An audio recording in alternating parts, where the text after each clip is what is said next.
接下来看南韩的韩剧哦，这个韩剧一直上演下来。在弹劾案，大家很意外声中，弹劾第一波居然失败了之后，韩国呢也做了一个决定说，要迅速逮捕尹锡悦，另外不会通过另设常任的特检来侦办。结果呢，因为包括了这个特别检察官侦办之后呢，还说要立刻加以限制出境，尹锡悦不能出国，这也是南韩第一次这个总统就这样被限制出境的命令下达下来。但刚传出来他被限制出境，居然有另外一则消息传出来在媒体上，大家哇，这韩剧真的不会这么精彩吧？才宣布限制出境，总统专机却动了。他起飞了，从首尔起飞去哪里？是不是载了尹锡悦要逃亡呢？那结果赶快回应说啊，这个机上什么人员不明，没有，国防部的证实。是例行的飞行训练，尹锡悦没有在飞机上，大家才韩剧还没有到这个地步啦。但是因为尹锡悦的这个案件持续的发展下来，接下来民意的整个大爆炸，到底会不会影响包括了执政党的党魁以及议员们的决定呢？其中跟他的妻子金建熙非常有关系。金建熙的这个另外一个弹劾的检警要特别成立调查小组的案子，是在国会里没有过关，但是呢，是不是要对金建熙也实施出境禁令？还有贪污调查办公室也正在审查呀。但是结果美国的对不起，南韩的媒体里面却报道出来，韩国最美第一夫人过去刚出来的时候，人国际各种的场合出现的时候很亮眼啊，那大家都还说只顾着跟夫人讲话，忘了要跟总统讲话了呢。结果现在他们的媒体在讲啊，这个惊人的旧照如何，简直像换了头一样，是整形整得很厉害啦。那也许化妆我不知道各种的原因，但外貌不是唯一。现在问题是他是不是已经被形容叫做不管是纣王暴虐无道的原因，或者是因为打起像这样影响了总统的判断，甚至有没有被接受贿赂啦，影响政局啦。那过去尹锡悦曾经讲过一句话，我宁愿再娶我的妻子，也不愿意成为总统啊。真是爱妻俱乐部的天花板，所以这也是被说是不是已经跟包括执政党内部达成协议，只要保住太太，那其他的他都会配合办理，也成为南韩民众愤怒的原因。当然，执政党这些集体走人、没有参与投票的议员，全部刚刚前一段给大家看的这个韩国的报纸，全部被登上了头版头，所有的名字跟名单。那这105个议员的长相，还有这种永远他们背一个。当第一时间虽然投票挡下了所谓的戒严案，却没有让他被弹劾，呼吁选民要永远记得这些人。而执政党议员没有弹劾造成的效应是，很多民众送上了花圈，痛骂这叫电一样的花圈，痛骂是叛乱的合作者。因此，在很强大的民意的压力之下，就有一位执政党的议员宣布要支持弹劾尹锡悦了，那至少要8票嘛。那么下一波是不是真的有可能过关？不知道。那南韩执政党直接宣布的是说，什么时候尹锡悦会下台？他出面来并没有要辞职啊。他说明年5月的总统大选，那这个压力这么大，撑不撑得过去？韩国会不会暴动？这也是大家一个国际上观察的指标哦。因为呢，它这个戒严引起的是目前持续1周以来都还在持续的街头抗争。韩国很冷那第一晚呢，弹劾当晚说号称有将近100万人上街，那到现在持续为止，还是有20万的南韩民众在街头。重新喊着要弹劾尹锡悦之外，各种的歌曲改编啊、影片啊，我们大家都收到了。那在这样的过去，曾经有2008的例子，韩国的反美牛的抗争。烛光示威的抗议再度的出现了，而广场中心的李舜臣大将军铜像这里被3层楼高的码头货柜圈住，结果还是有民众，你看到厉害了吧？爬呀爬上货柜要做抗议，尤其是这个对韩国的经济冲击更是非常的巨大。除了这个外资会担心，旅游人口会担心，而这个股会杀声隆隆，4天韩股就蒸发了2.7兆元，更是因为他打经济牌上任，要让一般的民众有好日子过啊。却用6小时让南韩倒退10年，海外投资银行预计南韩明年的 GDP 可能会跌到1%左右啊。赖老师，南韩最新的发展，我觉得尹锡悦会不会逃亡啊，也不能排除啊。所以你一个总统的专机，除非定期保养啊，不然的话怎么会突然间不明的要起飞等等的？那这个当然会引起韩国民众的担忧嘛啊，因为这位总统还没有入狱。所以我觉得他们的司法检调单位紧急的要拘留或者要逮捕相关的人士，我觉得这个部分里面是必须要纳入考虑在里面的。另外，有关于把金建熙跟妲己来比不合理了。妲己是自然美，因为她那个时代没有办法整形嘛，所以她是自然美。那你不能够把一个自然美的美女跟现在的金建熙来做比较，不公平，对妲己不公平。但是问题我还是老话一句就是说，把男人的错都怪在女人身上是更不应该的，因为决定者在你嘛。是，也就是说，今天你要戒严，绝对是难道是金建熙叫你戒严的吗？然后即使金建熙，但是事实上是目前没有证据证明是他嘛。即使他要你戒严，你也可以说不嘛，因为你是学法律的，总检察官出身，你知道事情的严重性，这是司法性的问题，所以是自己要做决定嘛。自己做了一个决定，然后现在可以把所有的错都怪在这个太太身上吗？我觉得这一点上也站不住脚了另外一个部分里面，就是我个人是认为，如果尹锡悦，因为尹锡悦不要吃韩国人民的豆腐，他已经当了总统了。当了总统以后，就是说，如果要我再娶一次，我宁可娶她，我也不要当总统。但是这不会是如果嘛，因为你已经是当了总统了。我觉得这样子不好，这样子吃人民的豆腐，吃太太的豆腐都不好因为你已经当总统了，你要不你就立刻辞掉嘛。你现在连为了保太太马上辞职下台，你也不愿意啊。我觉得这个没有什么道理，可以做交易嘛。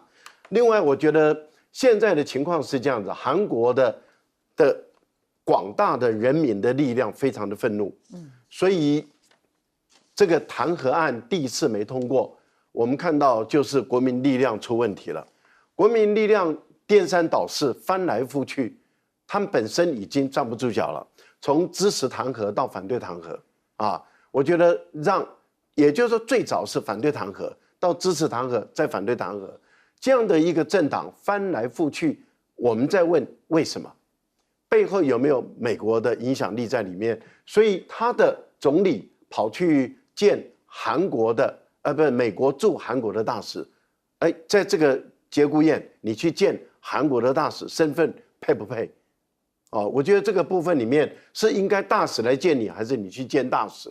我觉得在这个部分里面看出谁是老大，谁是听谁的。那这样的一个情形下，韩国的人民当然愤怒嘛，而且人民的愤怒，罢工开始了，而且罢工会越来越多，到最后如果开始罢课了，情况会越演越烈。我个人是觉得啦，国民力量党，他每弹劾一次失败，挫折会让韩国的人民更加的愤怒。那人民更加的愤怒，他除了愤怒这个尹锡悦以外，跟他的政府，他接着就会愤怒于国民力量党。那现在国民力量党所有的人头都被放在那边了，他的服务处办公室都被放在那边了。当韩国的人民越来越愤怒的时候，对于这些国民力量党的议员，每投下一次否决票，每投下一次否决票，我觉得对于他们来讲，就每增加一次的风险，每增加一次的不利。因为在野党已经决定了一件事，每个礼拜按照时间来投弹劾，一直到通过为止。这个部分里面，我再看看你国民力量党能挡多久，挡越久损失越大。是委员，这个民意的浪潮在南韩现在正如火如荼的在烧这也证明了一件事情：如果人民选错了一个荒谬的领导者，结局就会变成像今天这样。你知道，其实我觉得，我跟赖教授的看法有一点点不太一样，就是说我认为他的太太其实是真的影响到他。尹锡悦的太太因为你看他论文抄袭，他的硕士论文，他什么博士论文都抄袭，所有的 CV 资料都是假的，抄袭的非常严重。然后他本人自己非常迷信，他自称自己很有灵性，然后呢，你看他也收贿赂，还收那个名牌包等等。所以慢慢的，你知道，因为韩国大家都知道，全亚洲大概最男人主义的国家就是南韩。没错，韩国的男人常常在街上痛骂自己的太太，甚至贬自己的太太。所以我的意思是说，他们用韩国人，尤其男人，用很严格的态度去检视尹锡悦的太太是什么样的一个人。那尹锡悦太太当然替他惹了非常多的麻烦嘛，因为你光以迷信这件事情来讲，人家就觉得尹锡悦莫名其妙，总统府你不住，哪有一个国家的总统搬到国防部的大楼里面去住了，而且还多花了8亿的台币，很大的一笔钱去做一些整修，然后你竞选的时候手掌上写个王，然后呢，你就职大典的时候，那个代表团要拿着桃花的那个树枝进来，那也叫辟邪嘛。听说还找什么类似像道士到青瓦台去看过，所以这你如果你都没有问题，你都没有犯愚蠢的致命的伤的话，那我跟你讲，这些事情都算是小事。但他太太是我一直认为是一个大事。你看他就职以后，他太太真的传言一直不断，有些都证明是真的。譬如说，你看现在出来了，说他陪酒，在得了嘛，一个国家的大统领，总统的夫人干过这种陪酒的事情，人家可以接受吗？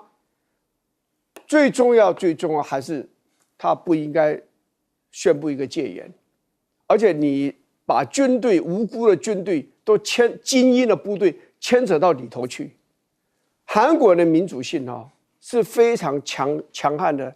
尹锡悦对日本人的那种讨好，韩国很多人也看不下去。譬如说慰安妇的问题，为什么这么多年没有办法解决？就是因为他们觉得日本人欺负韩国的女人嘛。那这个是朴槿惠签了这个东西，你看他就是这个在野党就为这个事一直在痛骂。这个事实上是在野党在韩国很多民众认为在野党比较有骨气而不是讨好。譬如说尹锡悦到了白宫去唱一条美国的歌，叫 American Pie。哇，对有些韩国人他也觉得没有办法接受。你是一个韩国总统，你这么郑重的、庄重的走到白宫里面去，你是要去做一件大事的，你怎么跑到那地方去唱歌呢？所以韩国人的一些的他们的心态，他们的民主的那种强悍的那种个性，我们要了解。我觉得尹锡悦的日子是屈指可数了。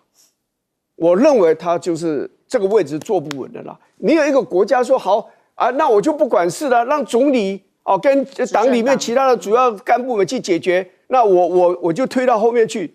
有这样的总统吗？如果他现在是荒腔走板，我觉得他很快就会下台。是因为这个解决方法，也许你像私相授受，我们党内自己讲好了就好，你不用下台，你权力交给我们执政党当然，很多人在看美国的角色，还有美国的民意，在南韩民意会不会影响到美国？因为军队真的美国不知情动用吗？然后还有这个当中，尹锡悦不也是美国很信赖或喜欢的人选？我们要了解一个国家的整个政治的动向，我认为要从它的政治文化来着手。它的政治文化，像韩国，它的政治文化是属于刚性的政治文化。韩国它这个会放大镜检视它的政治人物有没有贪污，有没有不法，有没有在这边在下面私底下有一些这些受贿的这些动作。那我们可以看呢，在韩国来看呢，韩国的那种民族性、那政治文化的性格，就是对政客仁慈是对自己残忍。所以你看他对政客的都是严格要求。你看那些这执政党的竟然都退席之后，你看他马上对执政党所有人可能电话灌爆，然后可能下一次的选举的话，可能就要落选，类似这个状况。那你看这个韩国首尔目前的温度白天最高温只有4度，晚上都是-2度。你看它温度那么低，寒风刺骨，你看还那么多人在那边，那他们会怎么样？他们会这个一直待下去的，他们会有恨意。你这样子，你为什么这还不下台？他们一直待那么久了，都已经埋锅造饭那么久了，还不下台？那还在这个餐风露宿，在这个状况下，他的民怨沸腾。虽然寒风刺骨，但是民怨沸腾，会给他现在的执政党更大的压力，排山倒海而来。你看他怎么样去应变？那我认为他这个专机走不走见光死。既然大概专机一看有这个动态在训练常态训练，我认为在这一方面群众压力就来了，想走也走不掉。专机真的要走的话，只有一个因素，美国因素。要去美国吗？对，除非是这样的。那美国如果没有放行，100%不可能。他想去日本，没有门都没有。他唯一就是美国，决定的决不决定在美国，美国不放手，万万不可能。想要跑，你在国内自己解决你国内的事情。所以这个群众的这些声势、群众的压力就是个压力锅。另外我们来看呢，现在经济在恶化，经济恶化整个的状况哦，这个压力指标会回馈他们到执政党，会回馈到尹锡悦身上。你看看这种愤怒指数会更高，所以它的愤怒指数不是向下，愤怒指数一直在攀升，那这个怎么办？愤怒指数一直在恶化，那这个政局就会整个变，整个会变哦。那我认为他们这个执政党还有这个尹锡悦，可能越早关灯，越早应变，越早下台，对他来讲是越好。如果一下去的话，可能动荡到一发不可收拾，那不是不可能哦。以前曾经发生的光州事件哦，都有这种，我认为不要去完全排除。南韩经济已经够差了，有个新数据是说，平均南韩的民众一般来讲，平均一天只能吃1.8餐，表示经济的状况并不好。现在雪上加霜，南韩的状况其实也跟美国都有关系。被说美国媒体看拜登宛如人间蒸发，自从去南非访问完之后，就看不到了。连人家法国圣母院要开幕，邀请的人是谁？是川普，没有邀拜登，那大家觉得很尴尬。各国政要都到了。那邀请的却不是现任的总统，而是即将上任的总统。那所以美国的 Political 的媒体上分析好像拜登提前离任，变成川普在影响政策，民主党忧虑权力真空的状态，现在真的是处于一个尴尬期。而川普讲的话，那当然就更是重中之重，本来就准备要上任了。但是关税这件事情，有没有可能有转圜的余地呢？他第一次公开谈话承认，无法保证接下来物价会因为加高过分的关税而造成的调涨，涨关税就会造成成本转嫁消费者，物价大涨。那所以呢，怎么办？在经济其他领域也是这样，关税还是很强大，他还是要做，但他面对到了这个问题，会不会有可能有转圜？包括像卫生纸之乱啊，大家抢着囤货啊，因为担心川普啊，不只是这个不易腐烂的食品之外，先前是讲电器嘛，这高价的商品嘛，连卫生纸、一般的日常用品，通都在囤货。因此，加拿大跟墨西哥跟美国的关系，接下来已经扬言说要提高关税啊。杜鲁道现在在跟他见完面之后回应的是说，我们必定会用方法应对不公平的关税，必将奉还。没有那么温良恭俭让，谈完之后好像没有得到什么想要的帮助或想要的回馈吧。所以也要跟国内人喊话啦，如果你真的给我科高关税，我也会回应吗？那杜鲁道设计说花10亿元要增加美加边境的安全，还要如果真的25的关税威胁的话，要避免他宣誓有什么方法？这10亿元可以帮助川普满意一点吗？或者是墨西哥扫毒党移民，捍卫经济利益，为了避免川普所造成的各种效应，大批的非法移民涌入美国等等，来满足川普想要说因为我毒品啊，我的移民啊从你这里进来，他来解决川普想要开出来的清单有没有用？当然就看他咯。在于中国大陆的部分呢，川普不是在这个受访里面讲，哇，我跟习近平很熟我这2天也跟他通过话，跟他沟通过，那不是谈台湾题，谈什么呢？是不是这些呢？包括了反制美国的禁令，中国加强军民两用物项对于美国的出口管制，还有晶片战，在拜登时代一再的加强跟加严，那被说要以眼还眼，所以中国大陆也禁止向美国出口这些重要的物资跟原物料，还有中国也认定辉达是最新的消息，是大家关注到后续的发展。辉达是不是涉嫌违反反垄断法？正在立案调查，或者是货币政策的转弯，就是14年来，可能政局为了刺激经济增长大陆所采取的一系列的最新举措，都冲着美国即将可能的关税而来，跟上一次川普当选不一样。这一次中国大陆做了一系列的准备，就看川普怎么出招吗？那川普在圣母院见了泽伦斯基嘛他特别讲，泽伦斯基想停战。他还特别跟习近平通话，希望中国大陆来促成停战的协议。哇，这个又跟中国大陆有关了就是跟习近平谈的原来不是台湾，是乌克兰吗？那或者是叙利亚的问题，在这么戏剧化动乱的国际局势里头，叙利亚现在美国支持，过去被他称为恐怖组织的这个武装分子，现在变成执政了川普怎么说？叙利亚不是我们的朋友，这不是我们的战争，让他自己发展吧，不要卷入这场战争。这话如果发生在台湾，不知道会不会有类似的说法，以至于现在叙利亚怎么样呢？有俄罗斯支持的，有反抗军的，有美国支持的，所以被分割到4分5裂。这样的叙利亚会不会就像过去美军匆促撤离阿富汗的画面？我没有忘记，还有人攀在飞机上，最后匆匆离去，或者是伊拉克战争所造成的严重的伤亡。但川普显然不想要这2个情况再度的发生，介入的情况几率也会非常低。赖老师，先来看看所谓的川普现象，拜登的消失。我觉得拜登本来在他过去的这3年多的任期啊，休假时间是占大多数，那所以他现在反正选举也结束了，任期只剩1个月不到10天的时间，他也去过非洲了，很累，年纪大了啊。那我们也看得到，他坐了飞机到了非洲去谈了一下，回来以后也累了。也特赦完自己儿子了，对，也特赦完自己的儿子了，你就让他好好休息吧，也没什么不好。反正川普讲的话到现在为止，因为都还不作数，为什么要等到他上任的时候，他签署命令开始，那才有算？不然的话，现在就是让川普去表演。我觉得川普越表演越好，越表演你就会越知道他的底细在哪里。例如说，川普认为这个关税是最好的一个工具，所以他讲了3遍关税嘛。关税，这是最好的一个工具。可是他现在也承认了，就是关税会造成国内的物价的上涨，人民的生活的可支配的钱会变少。他现在也承认了，那这代表什么？从不承认到承认，那这个就是变化了。所以我还蛮希望这个拜登这段时间都不要再出来，就让川普一直讲，因为他现在还没有决策权，所以他讲越多，大家越知道他的底到底在哪里。那现在他承认这个会造成物价上涨，然后人民确实也开始在囤货了，而且我们也看到了这个杜鲁多先是讨好从这个加拿大飞到海服庄园去百般讨好，后来被羞辱一番，说你加拿大如果你觉得你不堪损失，加入我们的州。现在墨西哥也被吃豆腐了嘛，所以你也加入我的州好了如果你不要关税的话，你就加入我的州。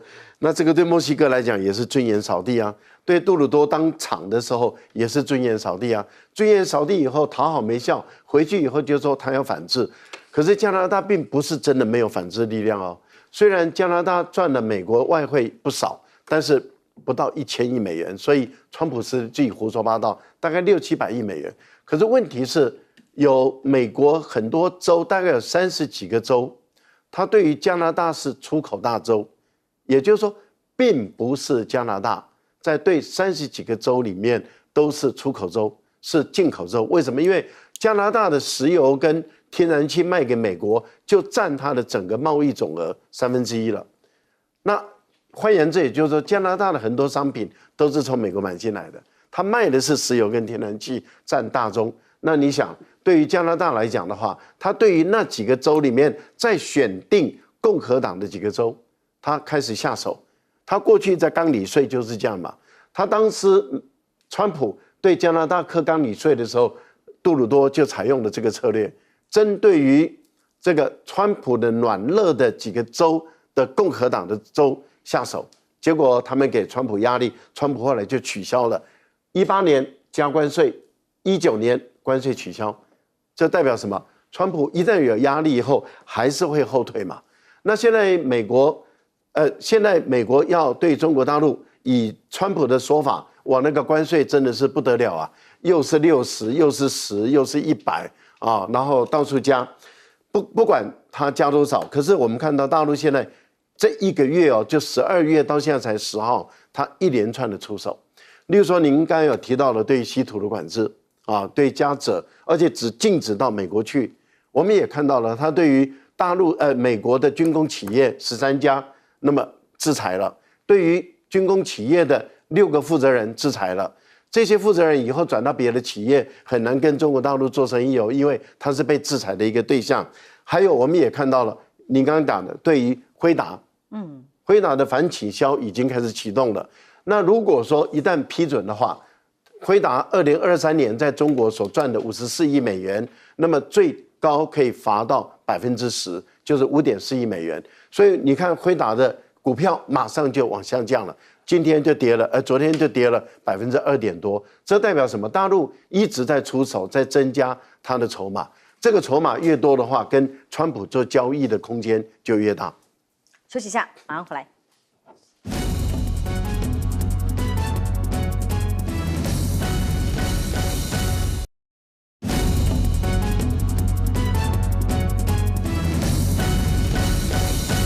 不止南韩，其实在美国也一样哦。经济议题是这次川普胜选的很重要的关键，选民希望川普上来能够改变现在的经济状况，但是以接下来他准备展开的一大系列的这个加高关税，真的能解决问题吗？那川普开口加关税，闭口加关税，好像加关税可以解决美国的经济问题，我认为不必然。没有办法，因为你加关税也会有产生输入性的通货膨胀。你加关税了，你进来的东西卖的就贵了嘛，那你就是通膨。那你物价高涨了嘛，你就是通膨。那通膨的话，你要抑制通膨，很简单，那你就是加息。你加息的话，把钱管制住啊，钱不要那么多跑出来啊。你一加息之后，请问投资怎么办啊？你的利率那么高，投资谁敢借钱投资啊？那你就是整个就会变成停滞性的，就变成本来是输入性的通货膨胀，现在变成停滞性的通货膨胀。我认为这个是维持高利率没有办法，也是没有办法解决这个方面通膨问题。那变成经济发展受限了，经济发展就业率也会受限，所以我认为这个是环环相扣的。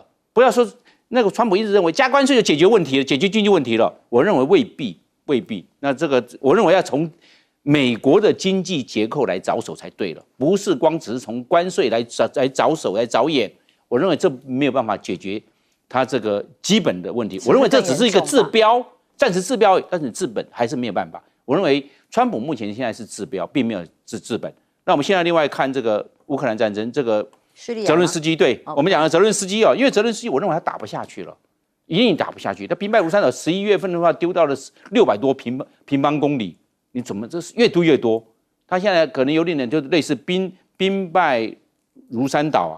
我认为泽伦斯基应该放弃幻想，接受事实，他一定要失败，因为只要所有的国家都没有出兵愿意帮助乌克兰的状况之下，他这个败局一定要去接受。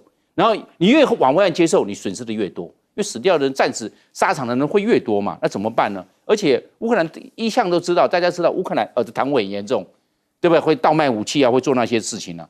而你看他的各个的计划，光复计划也失败，胜利计划也没有。你换句话说，他比较会讲大话，比较不务实。那现在可能要回到谈判桌了，因为川普有讲清楚啊，你如果不谈判，我马上给你断掉军援，那什么都没有了，那更惨呢。那这样的话后继无力根本火力战力都没有了，会有这个状况。所以我认为他可能要接近事实，可能要割地求和了，要割地谈判了，要接受现实的条件了，要不然的话，乌克兰在这一方面到时候后面，美国如果撒手又不管的话，那乌克兰会更惨。我认为现在是他的停损点。川普蛮有意思，他是找中国大陆来帮忙调停和谈，那会是什么样的条件跟情况？休息一下，马上回来。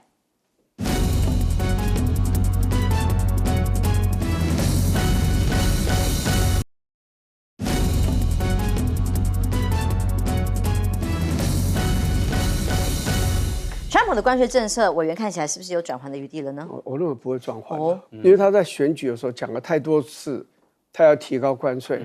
他上任以后，他不能不提高关税，而且某一点程度来讲，好像他比较能够立竿见影了。第二个，他已经说了，这几天他已经讲，他的关税的目的不是只有在增加美国的税收，他有他的政治上、军事上的妙处了。他的意思就是，你有个国家如果打仗，我叫你不要打，你还打，那我就增加你关税吗？他也不是讲你如果打台湾，我就增加你关税150%，甚至200%。所以他认为你们都赚美国人钱，所以我只要把你们送进来货品，好好的加上关税，你们就会垮掉。他的想法是这样子的。这当然，我认为他讲这个话是大概最多只对一半了。至于乌克兰的问题，你知道，川普在竞选的时候讲的最狂妄的一句话是：我当选，我上任24小时，乌克兰战争就结束。可是他讲完以后，他现在当选了，他其实他觉得是有问题了，所以他派了 Kellogg 到乌克兰当特使，已经开始在进行了嘛。我认为他找习近平的原因其实是这样子，他知道他一个人没有办法解决。我问你，这些土地你都给普丁，你占领人都送你，那我告诉你，欧洲没有一个国家会接受。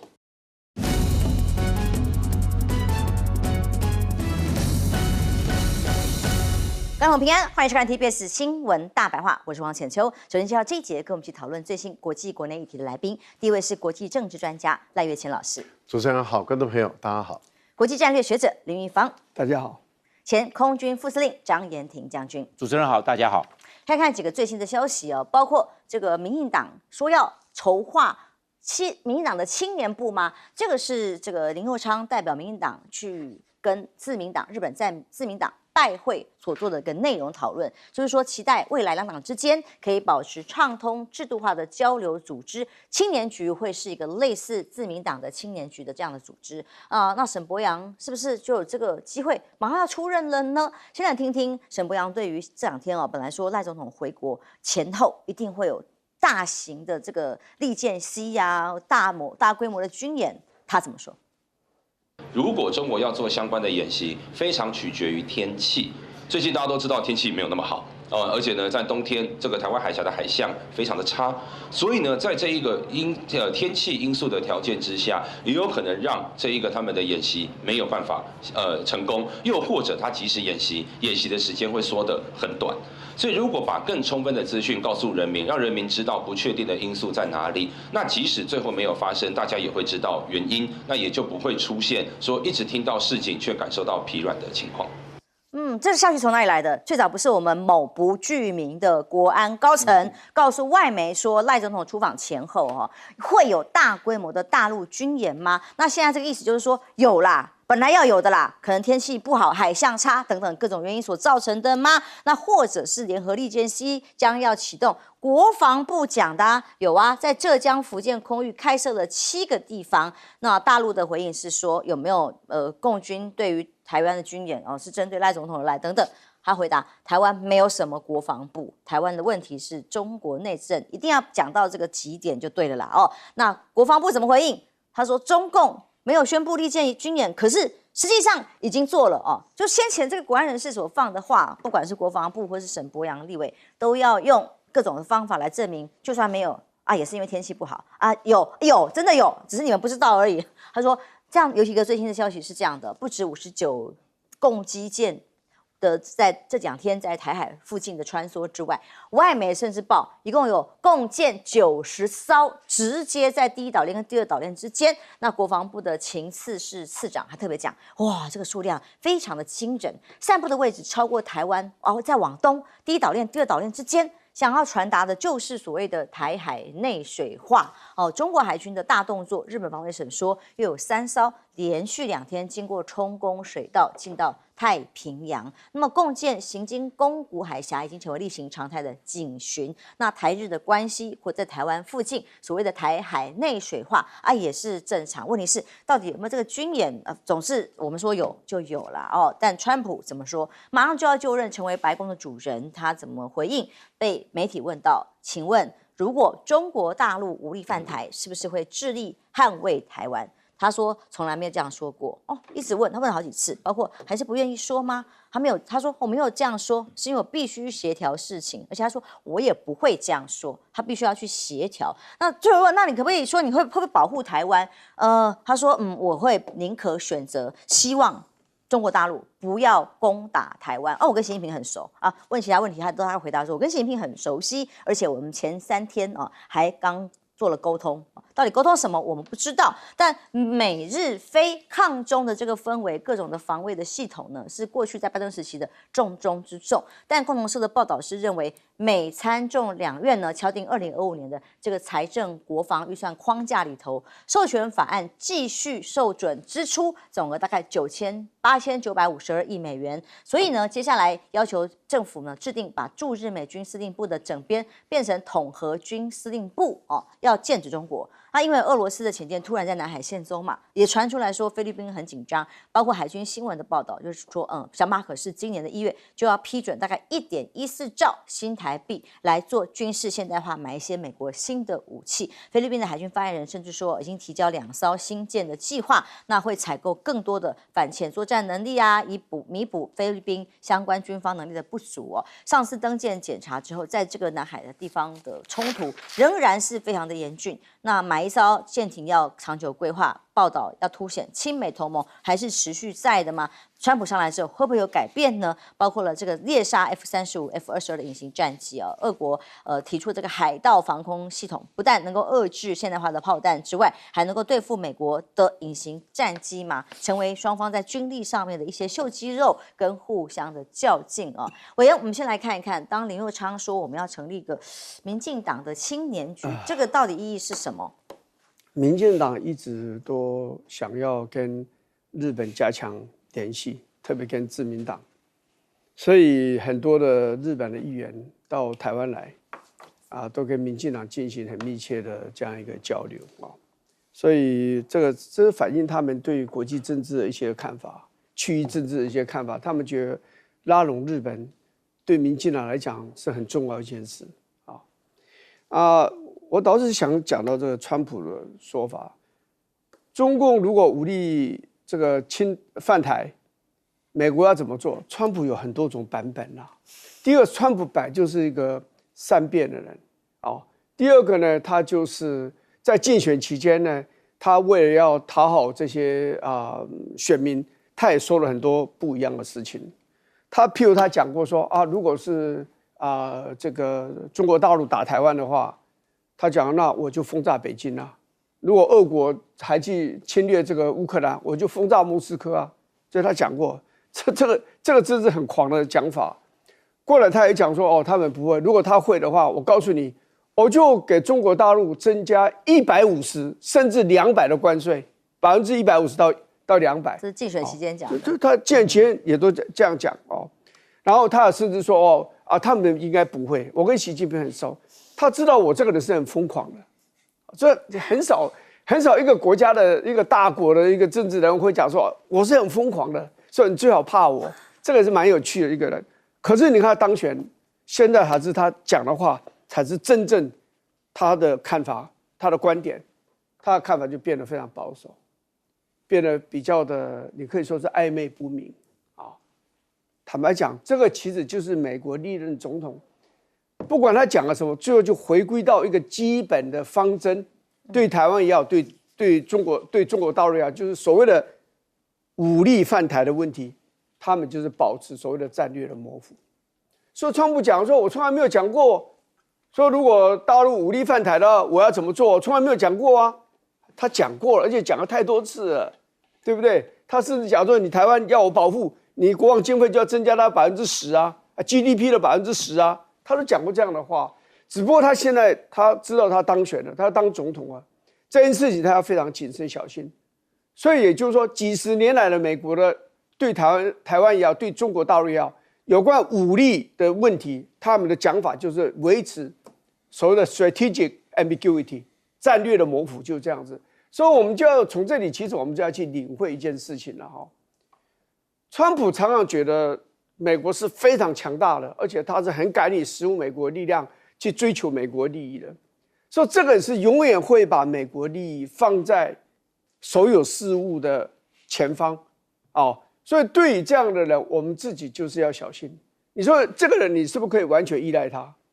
我觉得未必，他是一个可以被依赖的人。你看他讲话就是太多的版本嘛最后还是回到就是模糊所以我的感觉就是，我们自己还是除了你说加强武力，最重要还是在政治上，我们还要善用我们的政治智慧，去维持两岸关系的稳定。我们不可能完全依赖美国，美国你把我搞定就好了，你是统包吗？不可能的事情嘛。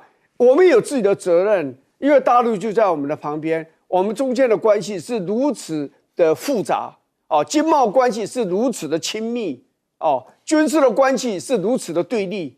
在这个状况这么复杂的情况，我们最了解两岸关系，不是美国人，是我们最了解两岸关系，所以我们要用我们政治智慧来处理这个问题。所以基本上两岸的问题，我说实话不是军事问题，根本就是政治的问题。军事是政治延伸出去的这样的一个关系，所以我们要从源头来解决这个问题，那就是政治上要解决这个问题，让两岸关系稳定下来。旗舰会继续存在，污秽还会继续保留，但是我们基本上双方要有某种程度的互信，让这个战争不要爆发。将军，我的疑问是说，如果我们真的对岸即将有大规模的军演，那我们的官方应该要告诉谁？不是应该是我们国内所有的民众吗？我们要小心防范，或者是内部要准备。可是为什么老是都是从我们跟外媒说啊，外媒的报道可能有，可能没有，然后现在在解释其实虽然看起来没有，现在其实就有，到底怎么回事？有时候我们会跟着外媒在那边跑，其实我们自己要有定见，你要有定见是最重要，表示这个。可是是我们的某不具名国安人士告诉外媒的呀。对，应该是我们要先告诉我们自己的群众，然后我们要怎么样去应对，怎么样去处置，然后人民要怎么样去强化，不管是心防或者是各方面的这种防备防范等等。那我们在这一方面，我认为做的不够周延，那变成抓瞎。那我们现在来看呢，中国大陆有没有在台湾这边内水化啊？就是要看有没有它的活动，海军或者是中共的海警船呢？有没有常态化？常态化表示内水化了，你都经常进出了嘛，你当然就是内水化啦。不然经常进出，而且距离那么近，就在24海，就在临街区，那我们没有办法拿出办法，那就是内水化。那我们可以看到它为什么数量会那么多呢？它就是将来就是先掌握制海权。我们所看到的是海上的军舰，但是不要忘了，它空中的无人机还很多。它将来无人机的话，海空搭配，然后对其他的这些要对台湾实施运补的这些船舰做攻击，如果强行进入，它很简单，有海警船嘛，海警船做执法、做取缔、做登船、做临检，都会在做的。所以它不只光海军，包含它的海警船也一起动用，表示说它军跟这个法，因为海警船是执法，所以军跟法一起动，变成这个状况。那它又是在第一岛链跟第二岛链，将来的这个状况啊，就是很清楚，就是围点打援。因为把这个台湾围住之后啊，谁来这边做运补，他就打谁。那这个我们就知道他这个用兵的模式，为什么派那么多的海军，有这一方面的这个战略的意涵。然后另外这个也就是平常以前大家所讲的反介入跟区域拒止，这个反介入跟区域拒止就台湾做海上运补，也可以在这个地方做拦截、拦检，甚至做攻击，都会有这个样。所以他呢，为什么会那么多的船呢？是蚂蚁雄兵呢，还是这个蜂群战术了？都有，这就是我就是那么多，你要怎么样？那它可以以量取胜，它可以这样。然后在空中，它又距离中国大陆那么近，随时可以在这边做加码，因为近嘛，近有地缘战略之利，它又可以随时加码，随时可以补充。所以中国大陆它会善用这一方面地缘战略跟它的兵力优势。来对台湾的海上，天气不好就不能演习也不会啊。但天气不好，大家都休假了，那是不是这样子？大家放假，反正不会嘛。我认为不要，我认为要带着敌情来练兵才比较实在。另外，我们来看这个川普所讲，要不要对台湾这一方面这个协防保护啊？我认为不会，因为原则上川普在下个月20号上任之后，他会采取半乌克兰模式。乌克兰模式大家知道，美国是出兵啊，那美国有没有出兵？没有出任何兵嘛。美国原则上对台湾呢，我判断是协台、是助台而不参战，他不会参战，帮助你嘛，你要武器有嘛，反正你有台湾有5000多亿美元的外汇存底来买嘛，反正你有钱嘛，你花钱就这样子。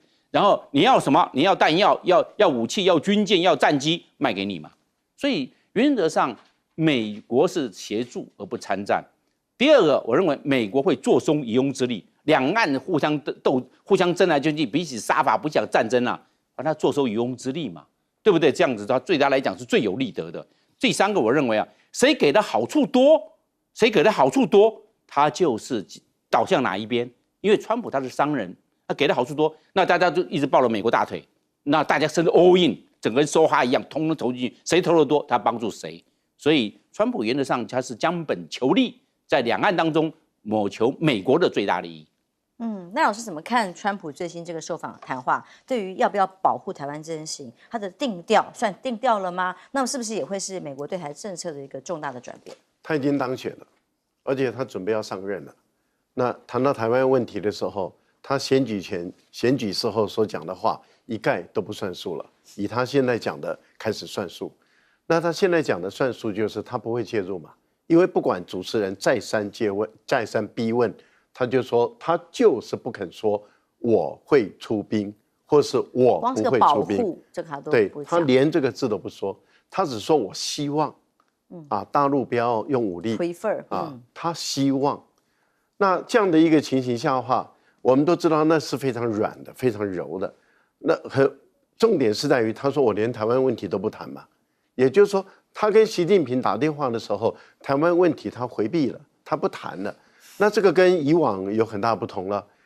他第一任上来的时候，他的庞培奥啦等等的那些顾问不是要打台湾牌吗？但是很明显的，我们看到现在对于川普来讲，他已经是一个有经验的总统，他知道这个地方碰不得，碰了也没用，碰了就跟中美的关系打得更凶，而美国也得不到什么好处，只会越来越激烈。那这样的话，他为什么要去碰这块？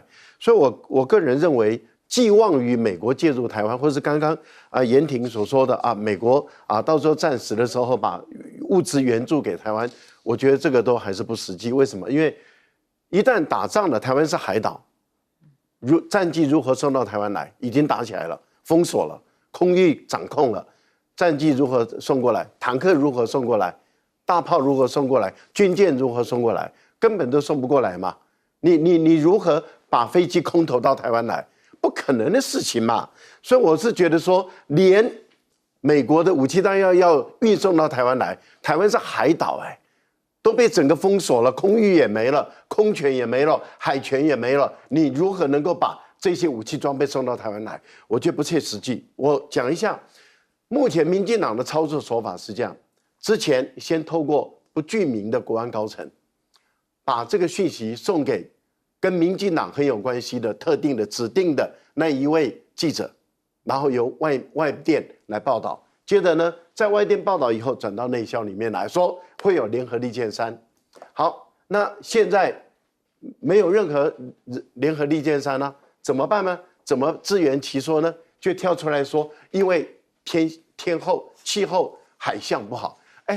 这个每一年我们基本上来讲，春夏秋冬，每一个月它的平均海象跟平均气候，基本上来讲，在一年的四季里面，它是差不多的，会有一些变化，但是并不大。至少没有台风吧？